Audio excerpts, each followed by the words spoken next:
My name is Andrew. I travel a lot for work, so hotels stopped feeling strange to me years ago. They all sort of blur together after a while. You know how it is. Same carpet, same bland art on the walls, same weirdly dim lights, and always the same deep humming silence at night. It's just part of the job. But this one time, this was different. This happened on a Tuesday. I was driving down a long stretch of highway way out in the middle of nowhere and needed a place to crash for the night. I saw a sign for a small hotel, one of those places just off the exit ramp. Nothing fancy, looked a little dated, but it was just for one night. I pulled in. The parking lot was mostly empty, which I figured was a good sign, no noise. I walked into the lobby. It was clean, but had that old tired look. The guy at the front desk was just a kid, maybe early 20s, scrolling on his phone. He didn't even look up when I came in. I said I needed a room for one night, and he just nodded, tapping away at his computer without making eye contact. He slid a key card across the counter and mumbled, "Room 417, 4th floor, end of the hall." That was it. No enjoy your stay, no smile, just nothing. I grabbed the key and headed for the elevator. The hallway on the 4th floor had this weird smell, a mix of strong cleaning chemicals and stale recycled air. It was long and narrow, and the lights flickered a little as I walked. My room, 417, was right at the very end, just like he said. I swiped the card, the light turned green, and I pushed the door open. The room was exactly what I expected. A bed, a small desk, a chair, and a bathroom. Utterly imperfect. That's how I like it, honestly. It's easier to relax when a place doesn't feel like it belongs to anyone. I dropped my bag on the floor, made sure to double lock the door and slid the little metal safety latch into place. It's just a habit I have. Then I decided to take a quick shower to wash off the long day of driving. The water pressure was terrible, but it was hot, so I couldn't complain. I was in there for maybe 10-15 minutes.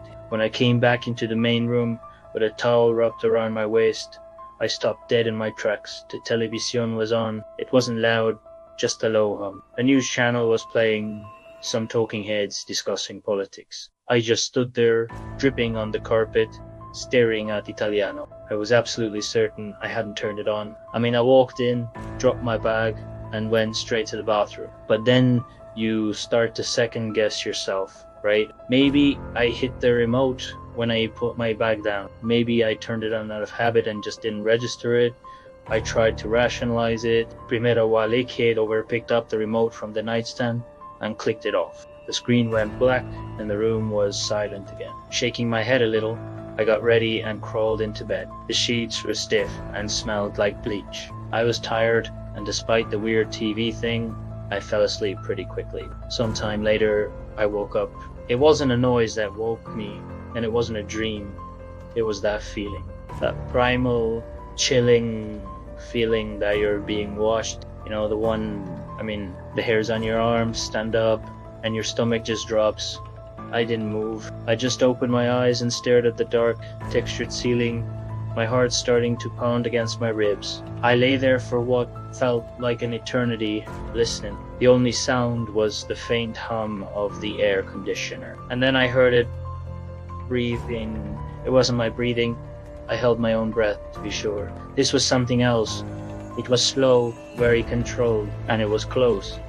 So close, it sounded like it was right next to my ear. A slow, steady inhale, and then a long, quiet exhale. My mind went into overdrive. I told myself it was the AC, it was the pipes, it was anything but what it sounded like. But I knew what I was hearing. With a shaky hand, I reached over and fumbled for the switch on a bedside lamp. I flicked it on.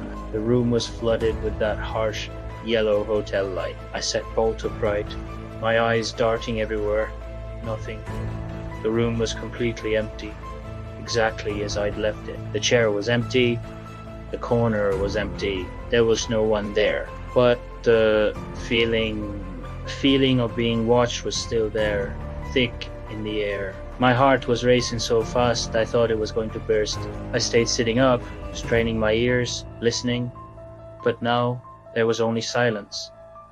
The breathing was gone. I couldn't just lie back down. I swung my legs out of bed and crept over to the door.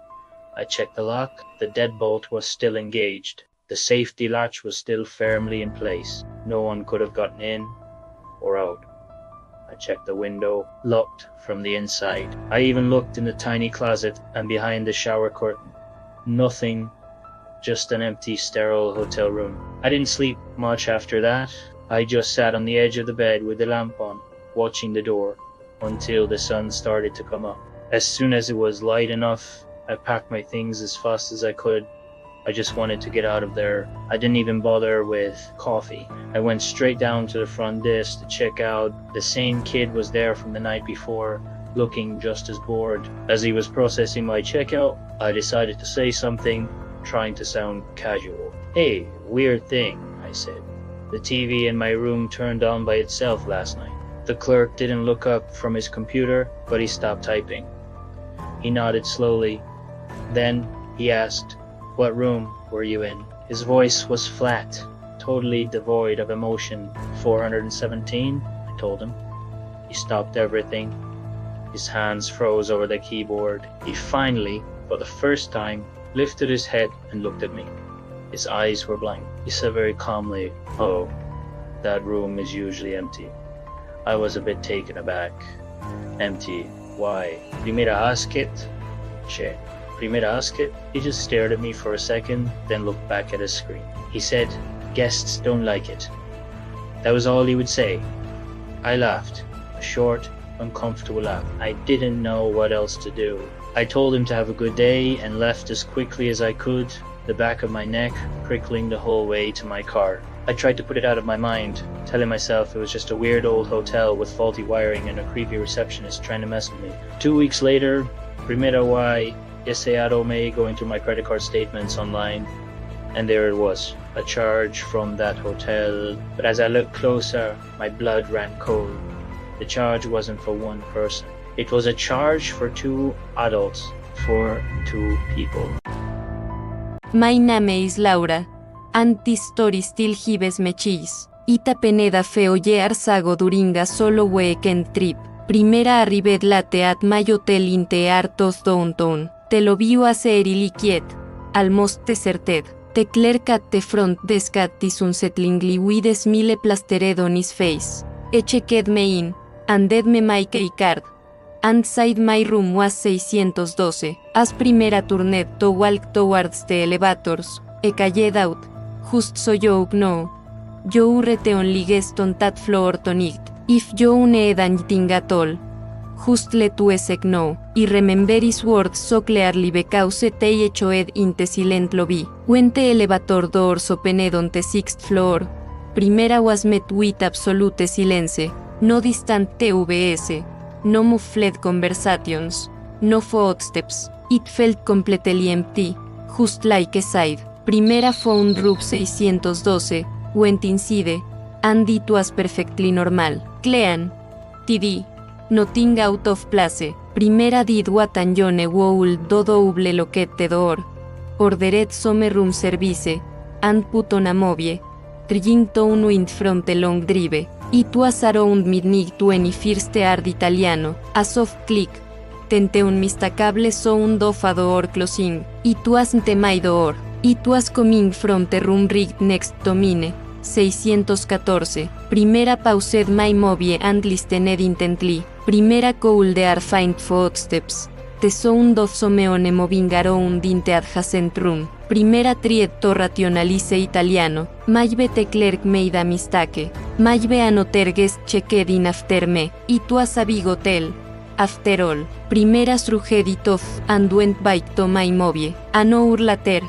Around uno alto. M. Primera e art knocking. 3 slow. Deliberate knocks. But again.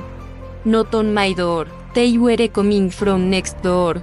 On the door of room 614. A heavy silence followed. Then, about a minute later, the knocking came again. But this time it was softer. Almost hesitant. Curiosity got the better of me. I crept to my door. Undid the locks. And opened it just a tiny crack. Enough to peer down the long, empty ayuai. Tere was nothing. Te ayuai was completely deserted. The door to the room next to mine was subtict. With no light seeping from underneath Italiano. It looked just as still and silent as before. Feeling a little foolish, I went back into my room and made sure to lock the door securely again. Primera was starting to feel unnerved. At exactly 2 alto, M. The hotel phone on my nightstand shrieked, holding me out of my skin. My heart hammered against my ribs. Primera picked it up. My hand trembling slightly. Hello? Primera sighed. But there was only the other on the other end. No breathing. No static. Just complete silence. Primera waited a few moments before and hung up. My mind racing. A few seconds after I put the receiver down. My cell phone, which was also on the nightstand, vibrated. Primera looked down and saw a text message from an unknown number. My blood ran cold as Primera read the words on the screen. It said, "Why didn't you open the door?" My heart felt like it had dropped into my stomach. This was too much. Primera had to get some answers. Primera immediately dialed the front desk. A different clerk answered this time. His voice sounding sleepy and a bit annoyed. Primera tried to keep my own voice steady as Primera asked him who was staying in the room next to me. Room 614. There was a long pause on the other end of the line. Primera called the air typing on a keyboard. Then, "E came back on the line." His tone now confused. "Ma'am," he said, "there is no room next to yours. The floor plan shows a solid wall where 614 would be." Primera stared at the wall separating my room from the sounds. Primera could still hear them. A faint, scratching sound, like something was moving just on the other side. Primera didn't sleep another wink that night. As soon as the sun came up, Primera packed my bags and checked out as fast as Primera could, before I left for good. Primera had to look one more time. Primera walked down the 6th floor away and stopped where the room next to mine should have been. And there it was, a door, but it was flush with the wall, with no handle, no lock, and no room number. It was just the outline of a door that couldn't be opened. Se led into the wall. Primera didn't stick around to find out what was being Italiano. To this day, Primera have no idea what was in that room, or what was sending me those messages. And honestly, I don't think I ever want to know. Thanks for listening, and don't forget to subscribe for more stories.